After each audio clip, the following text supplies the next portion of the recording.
Hello दोस्तों, मैं हूं रंजीत और आज हम बात करने वाले हैं 2024 में रिलीज हुई साइकोलॉजिकल थ्रिलर फिल्म कैडो लेक के बारे में। ये पहले हाफ तक तो नॉर्मल चलती है, फिर जो इसमें ट्विस्ट एंड टर्न्स आते हैं उसे देखने के बाद आपका सर चकराना तो लाजमी है।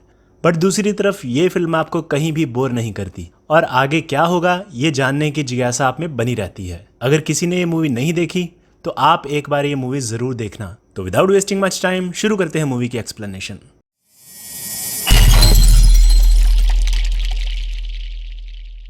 इस मूवी में 4 कैरेक्टर मुख्य भूमिका में नजर आते हैं और ये मूवी इन्हीं चारों के इर्द गिर्द घूमती है। एली, उसकी माँ सेलेस्टे, एना और पेरिस। अब मूवी की शुरुआत में हम एक गाड़ी को पानी में डूबते हुए देखते हैं जिसमें 2 लोग होते हैं, पेरिस और उसकी माँ। पेरिस तो पानी से निकलने में कामयाब हो जाता है पर उसकी माँ पानी में डूबकर मर जाती है। अब ये इंसिडेंट क्या था और हमें यहाँ पे क्यों दिखाया गया ये हमें आगे पता चलेगा। अब मूवी यहाँ से कट होकर कुछ साल बाद चलती है। अब पेरिस कैडो लेक में ड्रेजिंग का काम करता है, मतलब वो और उसके साथी झील के नीचे से कचरे और कंकड़ पत्थरों को साफ करने का काम करते थे। खैर, काम खत्म होने के बाद वो अपने पिता को उनके घर छोड़ने जाता है। उसका पिता उसे अंदर इनवाइट करता है पर वो उन्हें बाहर से ही छोड़कर वापस चला जाता है। दरअसल अपनी माँ के मरने के बाद वो लोगों से कम ही मिलता था। यहाँ दूसरी तरफ हम एली और उसकी स्टेप सिस्टर एना को देखते हैं जो एक स्टोर से कुछ शॉपिंग करके कैडो लेक से होते हुए वापस अपने घर एक बोट पे जाते हैं। घर जाते समय वो दोनों देखती हैं वहाँ एक मगरमच्छ आधा कटा हुआ पड़ा होता है, तो एली उसे खींचकर लेक में फेंक देती है और एना के साथ घर चली जाती है। अब यहाँ हमें पता चलता है कि एली के पिता के मरने के बाद उसकी माँ सेलेस्टे ने डेनियल के साथ दूसरी शादी कर ली थी और एना डेनियल की ही बेटी थी।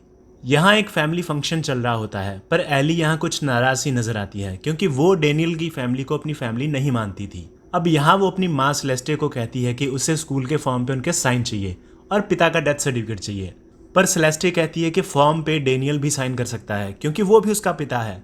पर एली डेनियल को अपना पिता नहीं मानती थी, इसीलिए वो उसे साइन नहीं करवाना चाहती थी।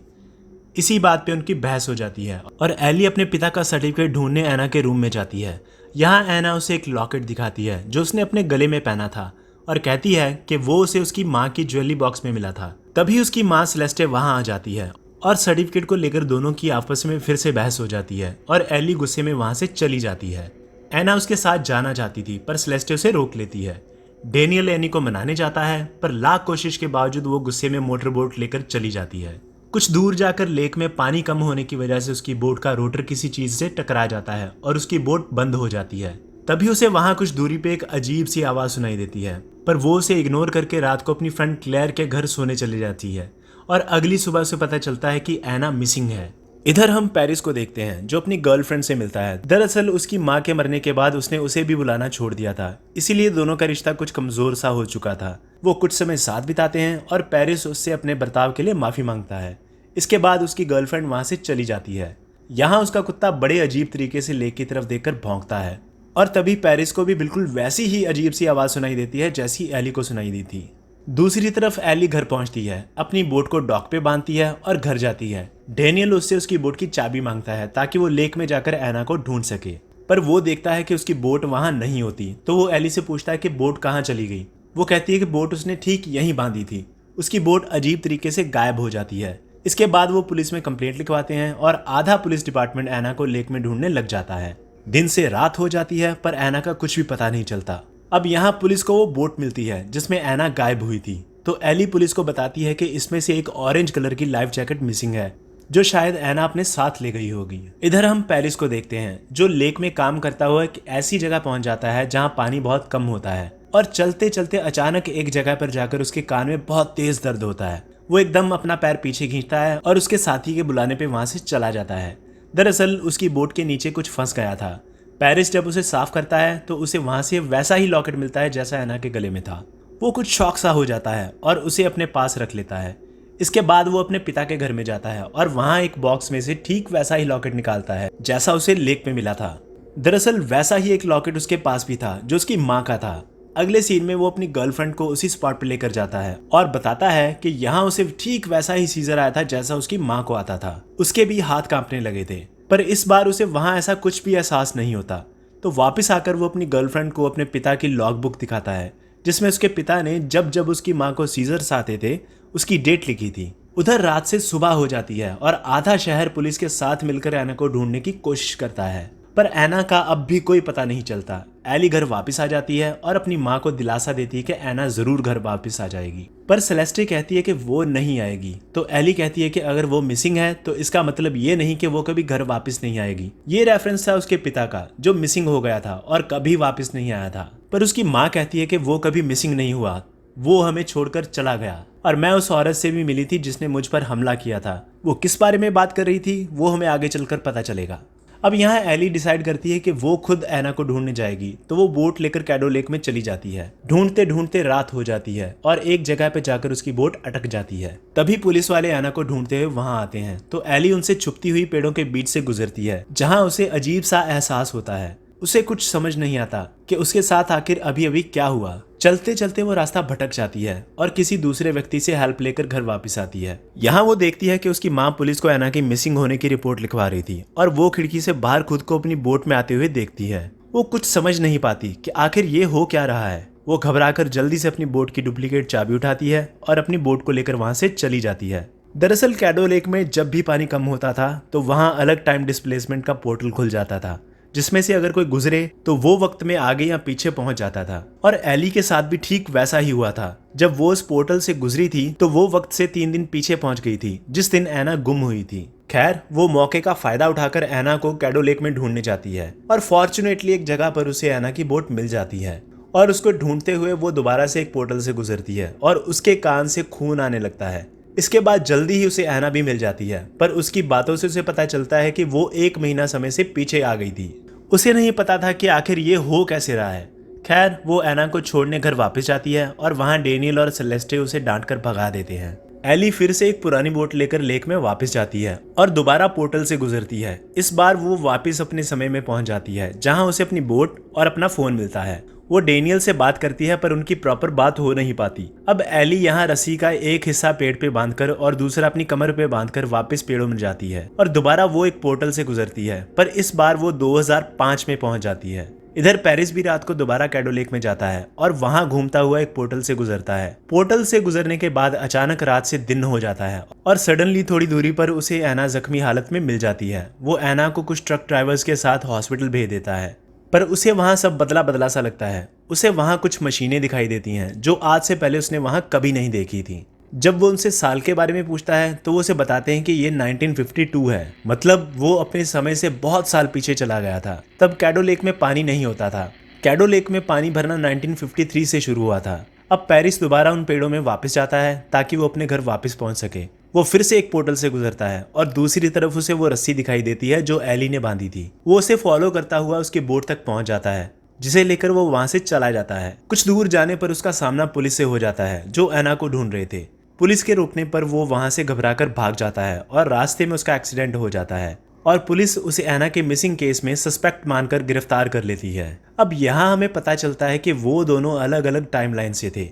एली 2022 से थी, जो टाइम जंप करके समय में पीछे जाकर 2005 में पहुंच जाती है, और पेरिस 2003 से था, जो टाइम जंप करके समय में आगे जाकर 2022 में पहुंच गया था। दोनों कंफ्यूज थे कि आखिर उनके साथ ये हो क्या रहा था। उधर एली 2005 में लोगों से एना के बारे में पूछताछ करती है कि अचानक उसकी नजर एक ट्रक पर पड़ती है जिसमें ठीक वैसा ही लॉकेट टंगा था जैसा एना के पास था। तो वो गाड़ी में घुसकर वो लॉकेट निकाल लेती है, पर तभी उस ट्रक की ओनर आ जाती है। तो एली उससे पूछती है कि तुम्हें वो लॉकेट कहाँ से मिला। वो उसे बताती है कि वो लॉकेट उसके मिसिंग बॉयफ्रेंड की माँ एना का था। वहां उसे पेरिस लैंग का मिसिंग पोस्टर भी दिखाई देता है, जो 2003 से मिसिंग था। तभी वो औरत अपनी बच्ची को एली कहकर पुकारती है, तो उसे वो सब समझ आ जाता है कि वो औरत कोई और नहीं बल्कि उसकी माँ सेलेस्टे थी और वो छोटी बच्ची वो खुद थी। वो वहां से पोस्टर और लॉकेट लेकर भाग जाती है और एक कैफे में जाकर एना लैंग के बारे में सर्च करती है। तो उसे पता चलता है कि एना लैंग ही वो औरत थी जो सन 1999 में कैडो लेक में डूबकर मर गई थी। तो उसे समझ आता है कि एना भी टाइम जंप करके 1952 में पहुंच गई थी, जिसके बाद वो कभी अपने समय में वापस नहीं जा पाई और हमेशा यहीं पे रह गई।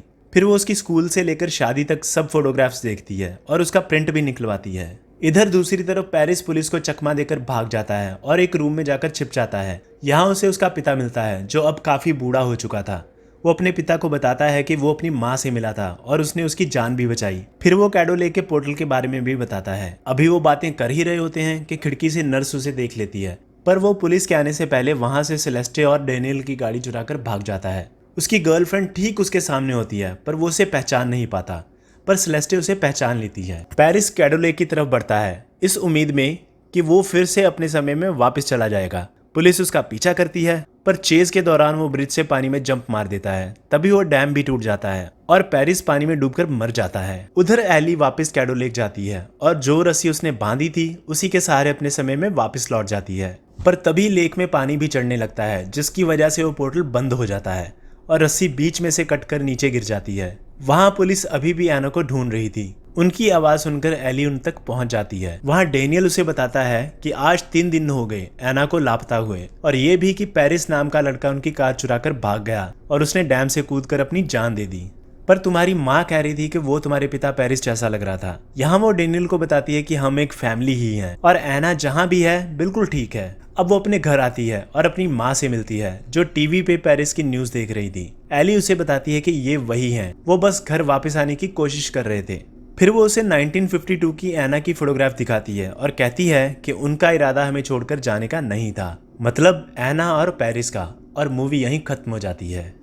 अब ये मूवी खत्म होते होते हमारे सामने काफी सवाल छोड़ जाती है, जैसे उन सब का आपस में क्या रिश्ता था, क्यों लास्ट में एनी डेनियल को कहती है कि वो सब एक ही फैमिली है, और कैडो लेक में ऐसा क्या था जो वहां पोर्टल बनता था और सिर्फ किसी पर्टिकुलर टाइम में ही क्यों बनता था, और उस कटे हुए मगरमच्छ का क्या रहस्य था, उसे किसने मारा या वो कहां से आया था। यहाँ मैं उन सब सवालों के आंसर देने की कोशिश करूंगा, बट उन सभी सवालों के जवाब पाने के लिए हमें स्टोरी को क्रोनोलॉजिकल ऑर्डर में समझना होगा। मतलब जो घटना सबसे पहले घटी, जहाँ से ये सब शुरू हुआ, वो हम पहले रखेंगे और फिर उसी क्रम में स्टोरी को खत्म करेंगे।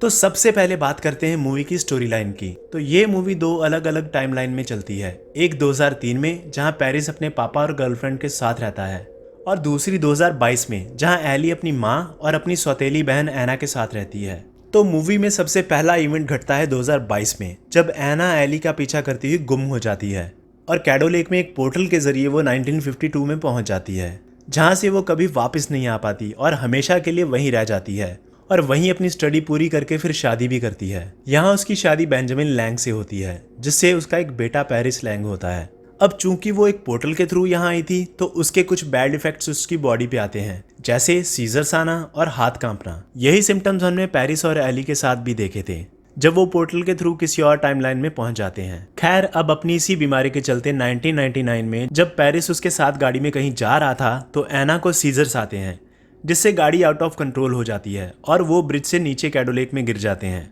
जिसमें से पेरिस तो बच निकलता है, पर एना डूबकर मर जाती है। अगर आप सबको याद हो तो मूवी का सबसे पहला सीन यही था। अब बात करते हैं सन 2003 की, जहां पेरिस इन 4 सालों तक अपने आप को अपनी माँ की मौत के लिए जिम्मेदार मानता था, पर उसकी गर्लफ्रेंड हमेशा उसे दिलासा देती थी। यहाँ मैं आपको बता दूं कि पेरिस की गर्लफ्रेंड कोई और नहीं बल्कि एली की माँ सेलेस्टे ही थी। अब जैसा कि हम सब जानते हैं कि पेरिस के मिसिंग होने से पहले कुछ टाइम तक वो सेलेस्टे के साथ रहा था, तो इसी दौरान सेलेस्टे प्रेग्नेंट हो जाती है। पर फिर पेरिस अपनी माँ की बीमारी का पता लगाने कैडो लेक में जाता है और वहां पोर्टल के थ्रू 1952 में पहुंच जाता है, जहां वो एना को बचाता है। तब तक उसे पता नहीं होता कि उसने अपनी माँ को बचाया था, इसका पता उसे बाद में चलता है। और फिर घर वापस आने के चक्कर में वो पोर्टल के थ्रू 2003 की बजाय 2022 में पहुंच जाता है, जहां वो एली की बोट लेकर वहां से निकल जाता है। एली की बोट देखकर पुलिस उसे पकड़ लेती है, पर उसे जल्दी ही रियलाइज होता है कि वो 2003 में नहीं बल्कि 2022 में पहुंच गया था। अब यहाँ हॉस्पिटल में पुलिस को चकमा देकर वापस अपने समय में पहुंचने की कोशिश में ब्रिज से नीचे गिरकर डैम टूटने से वो मर जाता है। अब बात करते हैं सन 2022 की, जहां एली अपनी बहन एना को ढूंढते हुए पोर्टल के थ्रू 2005 में पहुंच जाती है, जहां वो एक ट्रक में एना का लॉकेट देखती है कि तभी उसकी मुलाकात उस ट्रक की ऑनर से होती है, जिसके हाथ में छोटी बच्ची थी।